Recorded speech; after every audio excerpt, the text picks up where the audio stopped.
And we are live. That we are. So, everybody got good audio, Russ. Oh, and my volume is on my iPad. Bad me. We have a smidgen of echo. Yeah, now we should be good. No echo now. Um, so Russ, we're good. Audio's Perfect. fine. Video quality is blurry, but will do. So I'm gonna sit back so that my head is not quite so big. And Mark, you want to introduce us here? Yeah, well, I'm Mark from Whiskey Brothers Records, Mark Grayson. My boy left over here on the microphone and technology, and then I guess we're here to talk a little bit about tech. Yeah, I mean, I figure, yeah, exactly. Really, Seeing, whatever. well, that's exactly it. I mean, just even getting this podcast off was a lesson in wonder. Obviously, you can see him; he's up there. I was not able to get the capture working for his stream to be able to come in. I don't know why it wasn't working. I am working on a Surface Pro 2, so I need to update some equipment on that side. Uh, yeah, I'm left, aka Twitch, aka Dustin Crisman, whatever. He goes by People, many names. yeah, some I can't tell you because there's still warrants out in different states. Uh, no, so yeah, I mean, we were talking about this the other day that the industry is kind of changing now. And on the technical side with the live streaming and everything that's kind of happening now, I mean, I don't know where we're headed exactly. It's kind of To the abyss, straight to the abyss, no looking back. We're all going to be in our own caves here in the future. It's going to be a wild ride, man. yeah, it is, and I'm wondering. I mean, we already know how it's affecting uh, kind of like the restaurant industry and the venues and the shows. I mean, everything's canceled. People are obviously not going out, not going to going out like they used to. And I mean, hopefully that's going to change. I mean, we'll see here in a few days. Um, but the way I've seen musicians pull together online too, in just the last couple of weeks of trying to push, and with our my projects coming out and your projects coming out, um, it's been a good time. I think that like a lot of us have, now that we've been sequestered by ourselves, have you know. Been able to reach out to people and have been more accepting of reaching out to people and trying to collaborate and do new interesting things. I think you're right, man. We're definitely making the best of a bad situation.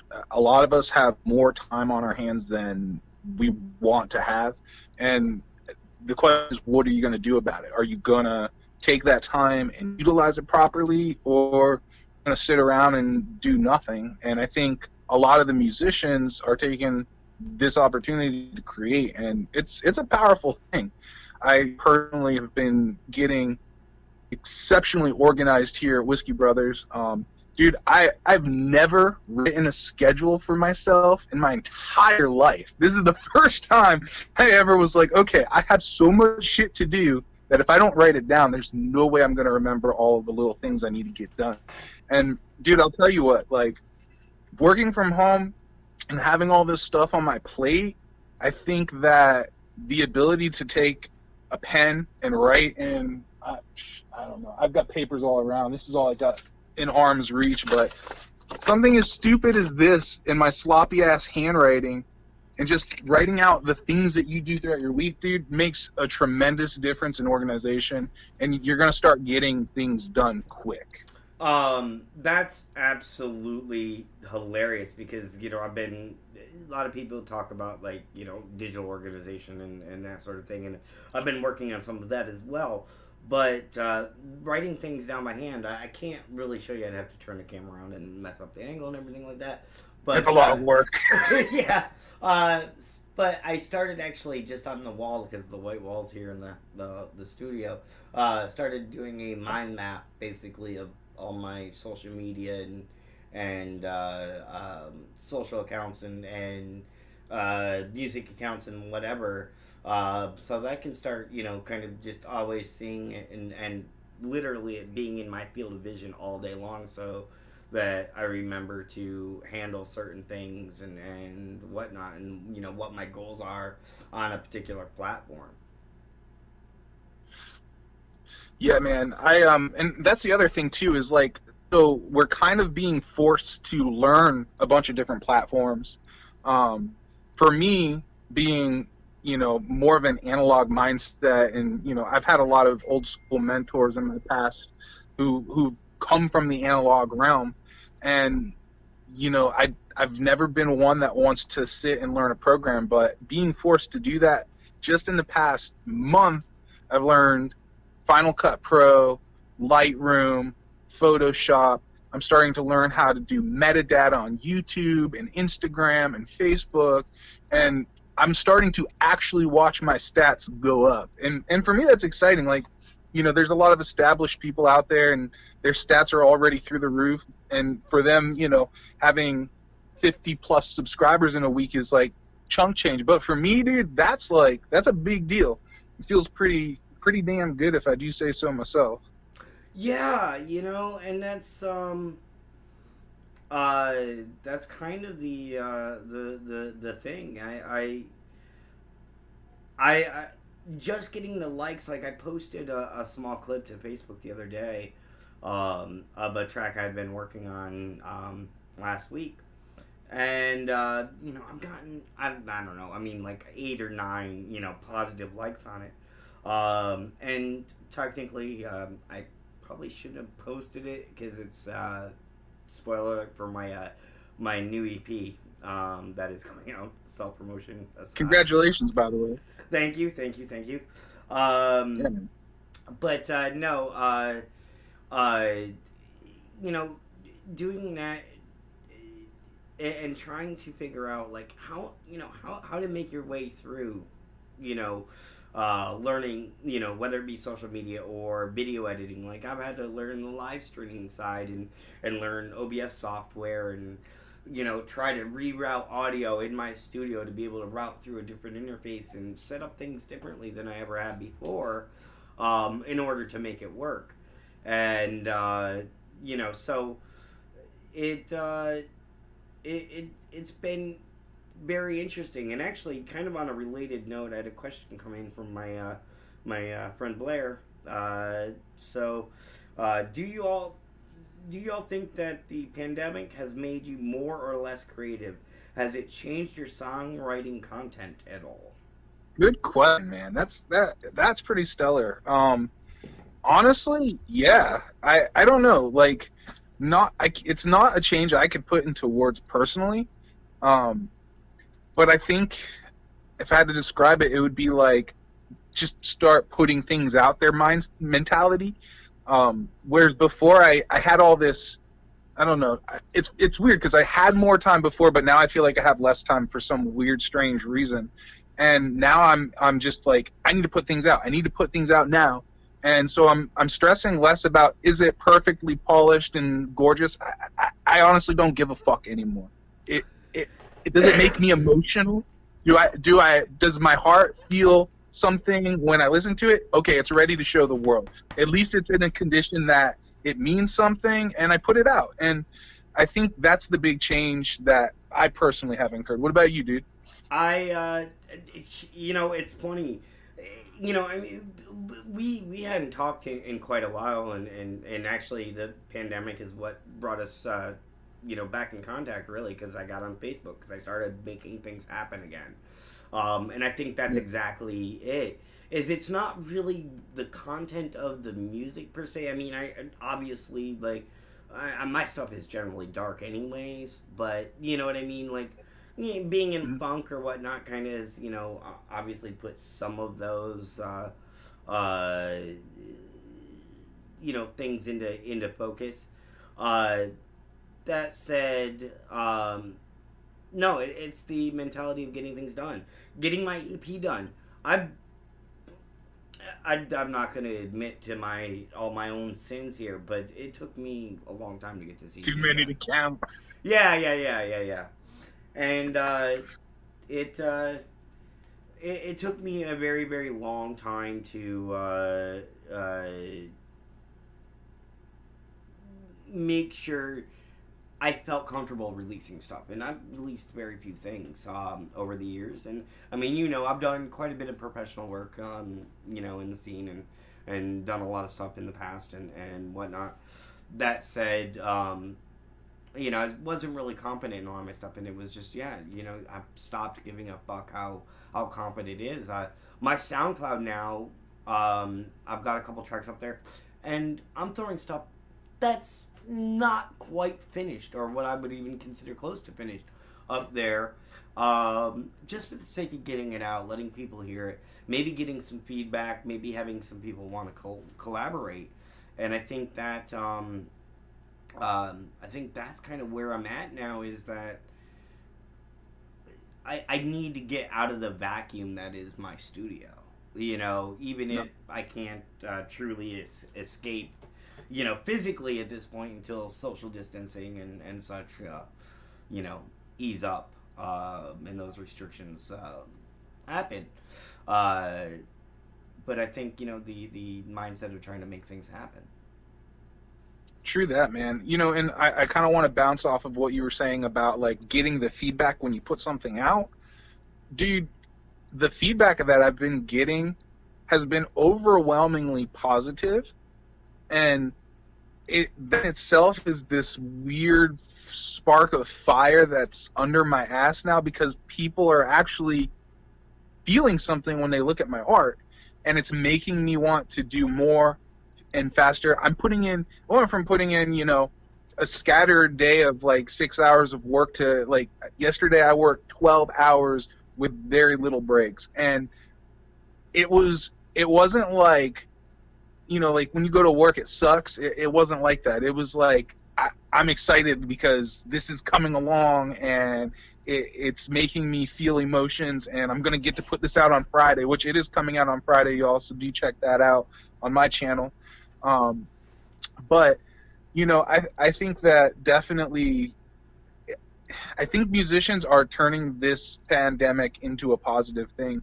And just to revert back to Blair, if you're still watching us, let us know what you think and how it's affected your art in the comments below, man, because we definitely want to start a conversation after this with the people that are hanging out with us. And then I've got a question for you. Man, do I call you Twitch? Do I call you Left? I'm so confused. I've been Twitch for 20 years in a lot of circles, so, dude, it's not going to end. I'm going to call you Twitch. It's just so natural to me. That's fine. I don't care. Left is the branding for my music at this point. I couldn't use Twitch because all the domains... I used to own a Twitch domain, twitch.es, that got sniped out of me after Amazon bought Twitch.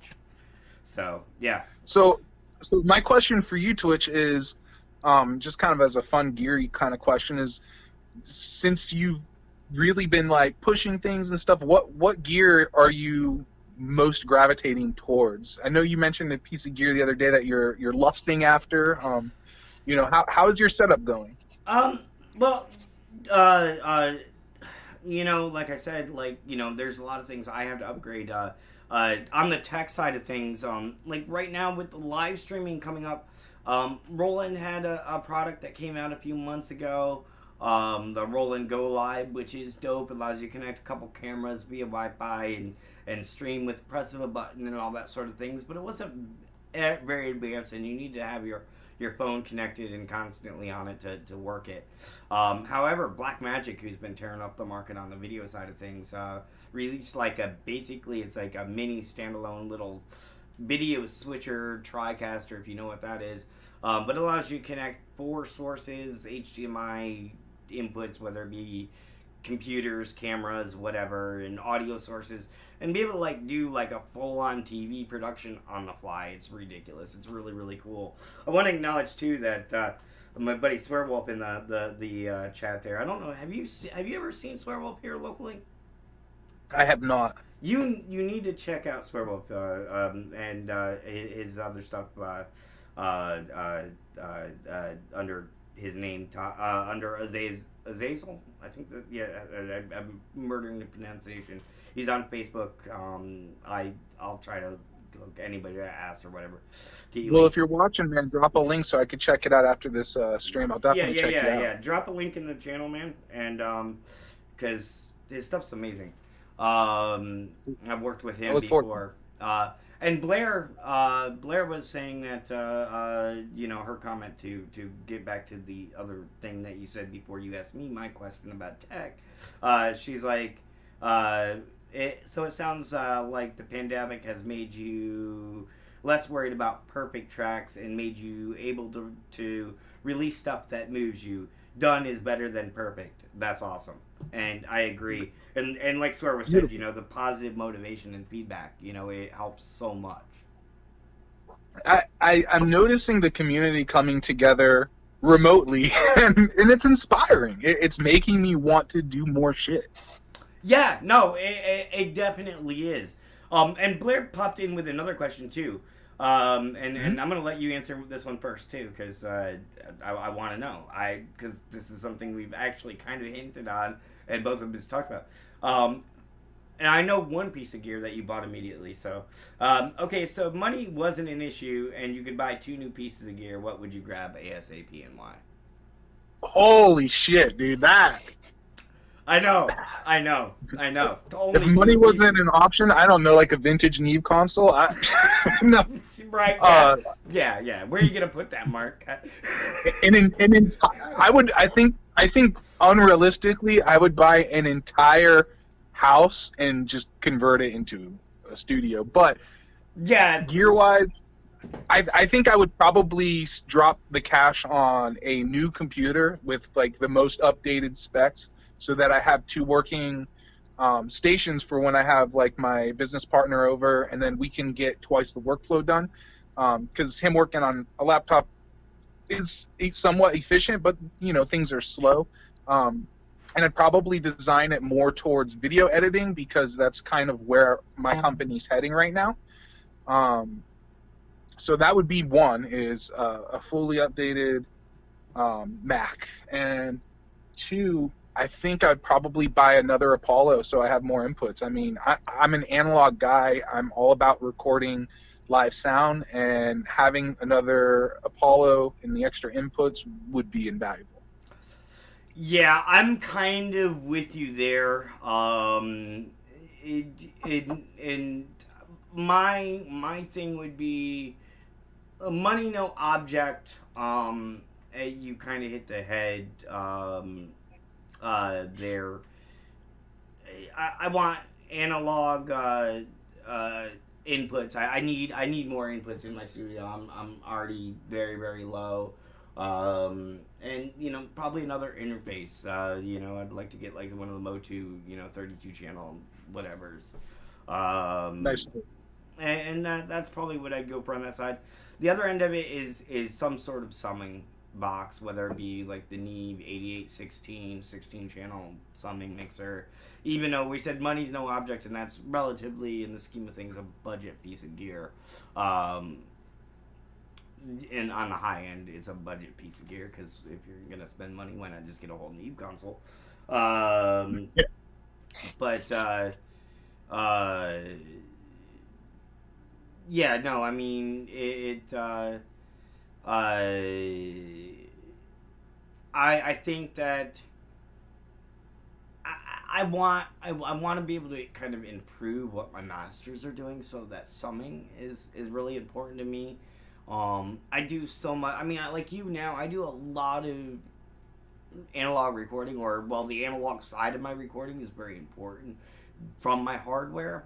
So I don't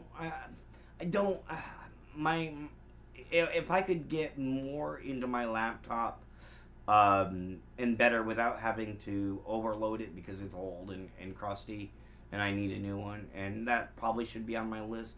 But to tell the truth, right now, if money was no object, I'd probably go out and buy the Well, that, and I'd hate to say that Black Magic ATEM thing or whatever, just to make doing like things like this easy.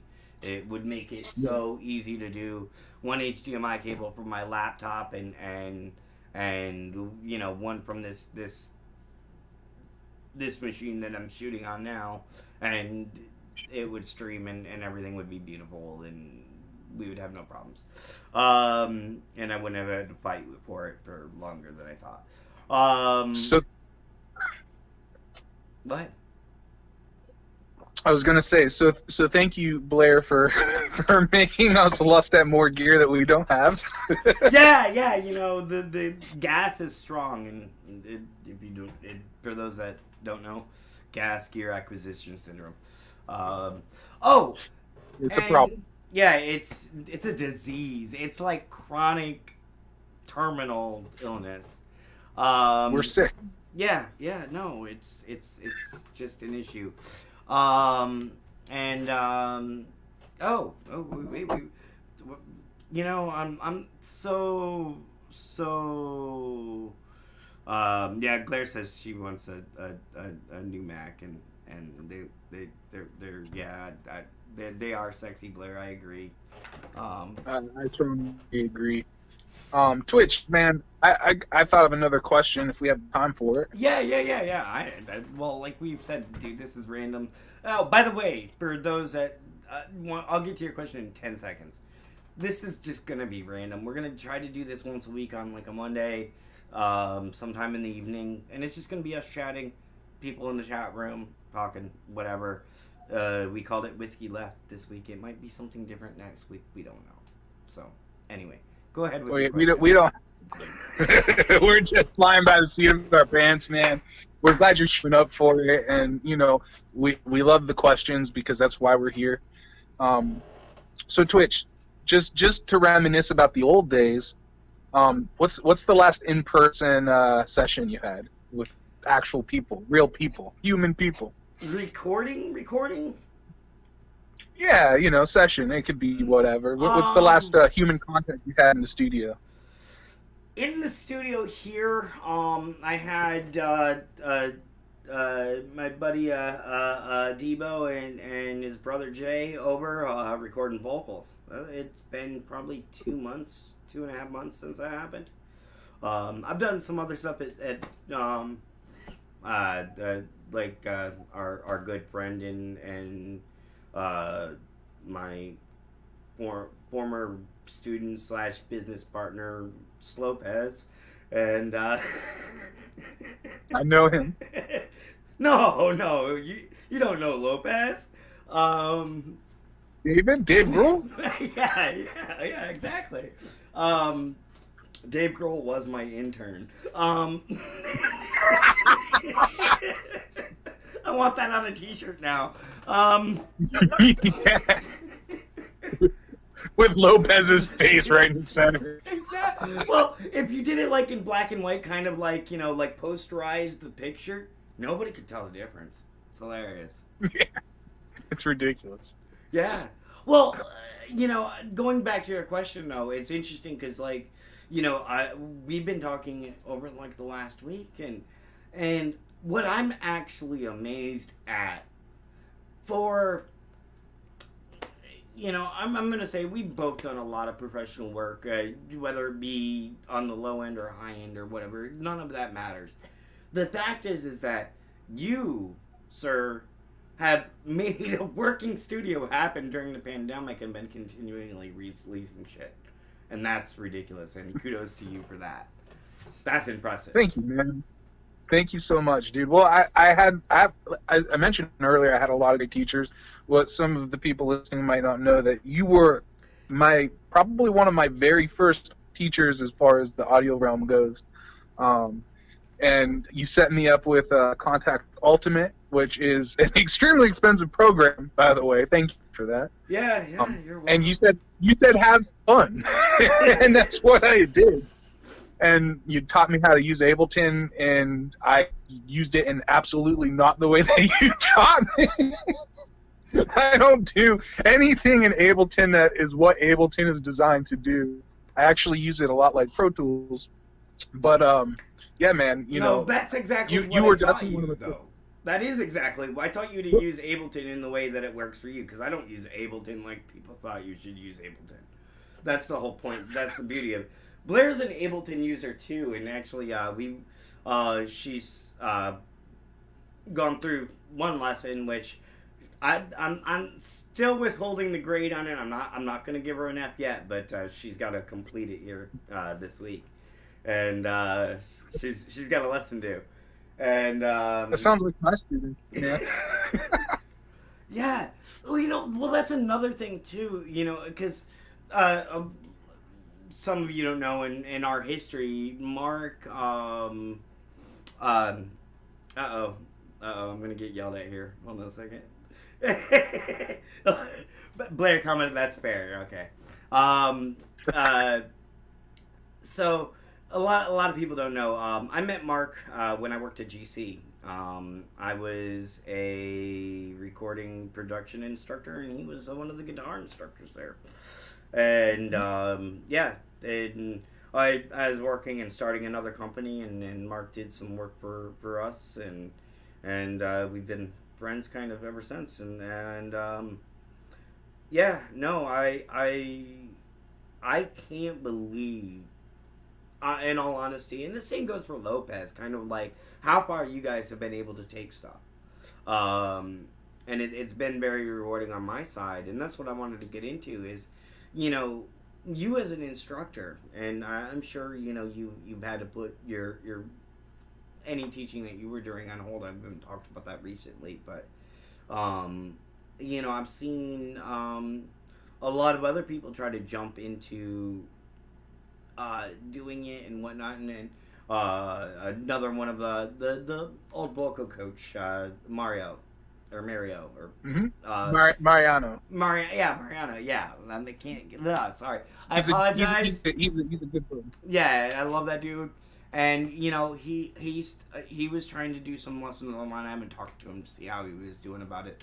But and I know a lot of people are, and it's interesting to see that we've gone from a lot of these online teaching courses and the advertisements. If you're on YouTube watching this, you've seen them.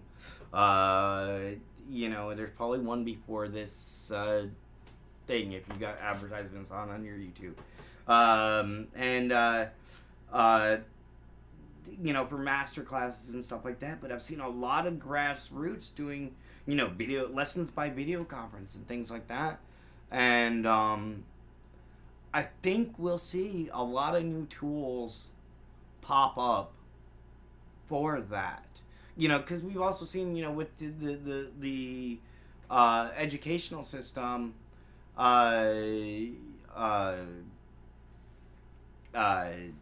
with the educational system going remote as well. My stepdaughter and granddaughter are attending school remotely, and so I think we'll see a lot more tools for online collaboration, whether it be video conferencing in lesson format, or actually collaborating music wise. I don't know if you've heard about it. Speaking of interesting technologies, and it's one I've been there's not enough hours in the day to investigate everything cool out there. There's the guy's name Tim. Tim Exile. He's a electronic artist, and he started a app called Endless, which allows basically over the internet, not like just over network locally. Collaboration through the app musically, and it looks really dope. And I looked at it when it was in early beta, but it's kind of out now. And it's something I need to take a look at it. But if you can, it's Endless. And check my Facebook feed, because I'm going to try to look into that in this week if I get a chance to download it and whatnot. So I might be commenting about that and maybe writing a little something about it. Cool. Do tag me in that post as well. I definitely would like to check that out and get to know what you're talking about, because I haven't heard about that particular piece of technology whatsoever. Yeah, it's cool. It's basically like a little iPhone DAW, iPad DAW kind of situation, but it syncs everything you're doing with another one with someone else over the internet, and Nice. everybody can Cool. kind of jam together. Yeah, it's really cool. But my understanding of it is for right now, that's only working with its internal sounds. So because they each person has to have their own the all the sounds involved beforehand. It's not streaming the audio back and forth.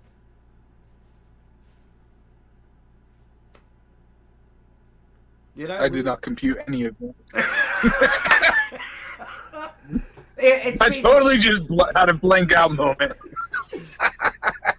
well, speaking of which, I had another question come in here when we started the stream. However, I didn't answer it because I can't, and that was, do I want to come take a dab? And I believe the answer there is yeah, no, I can't. I'm in the middle of a live stream. But no, we don't do those things here. What are you talking about? I have no idea what you're talking about. But no, I think personally, I think that it's changed a lot of things, and I think we'll see a lot of things go back to semi-normal. It can only go out of whack so hard, and people are going to rebound pretty hard, I think. But I think from an artist standpoint, and I think from I went through this. I hope nobody's hearing it, but I left the AC running the entire time, and I just realized because I had the headphones on, I wasn't paying attention. I haven't noticed it. But anyway, so I think we're see a lot of new technology kind of popping out of this, and I think with what I was saying about Black Magic releasing this kind of right now, that I think they saw the need for it. I don't think they were planning on releasing it so soon. I think they were hoping maybe for some more software support or something like that before they announced it. But supposedly it's shipping soon too, as well. Exciting. And Very that's exciting. The ATEM Mini or whatever from Black Magic, and they're not sponsoring. Nobody's sponsoring this. We don't have money coming in or anything like that. If you want to, you can go to my Patreon on my website, or Mark, I'm sure, has a way you can buy something from him. Working the works on that as well. Yeah, so find us through our websites, and I'll link to his on the YouTube page and whatever, and Facebook and whatever, and support your artists. But I think that piece of hardware in particular, and it's at a price point that's not unreasonable for most people that are doing something, whether it be game. Would you say it was $600? Well, that's the pro version. There's a pro version and then a mini version, and the mini version isn't that far cut down. It just doesn't do you can't record from the unit itself, and there's one less mic input and a couple other things, but it's really not that. It's almost as full featured. But so you have a $300 option and $600 option. Yeah, and for $300, it basically puts a $4,000 TriCaster at your fingertips. It's ridiculous. That's fire. Yeah, no, and I mean, just think. I mean, well, we've been talking about it, and you're new to this whole streaming thing, and so am I. But I'm not in on video production, and you are.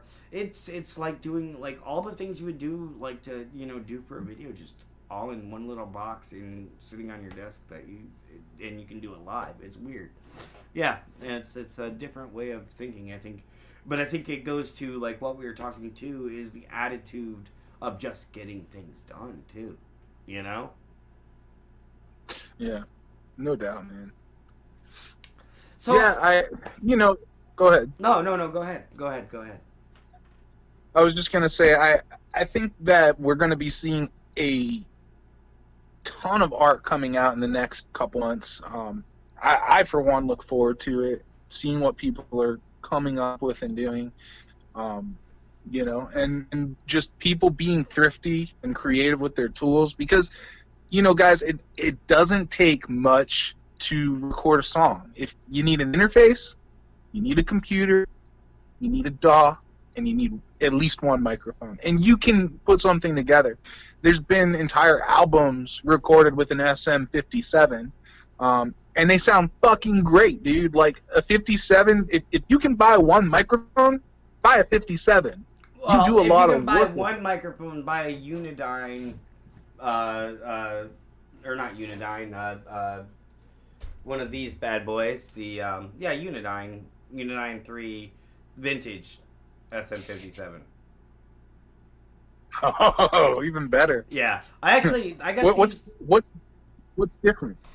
Well, okay, these were Well, American made versus Mexican made. What happened was these were what the 57 was before they shipped the equipment to Mexico in like 76 or whatever, or 79 or whatever it was. right. And Okay. so these were the American made 57s, also known as a Unidyne 3 model 5455D. And it's the same thing as Nice. a Okay. 57, except they're a little bit different coloration because there's some, whether it was a calibration of machine or heat, it changed the way the diaphragm sounded. So a lot of people prefer these. They have a little bit of a richer sound, but they're a little bit more finicky too than a 57. Would you say like a 1K bump kind of thing? Um, it it depends on what you put it on.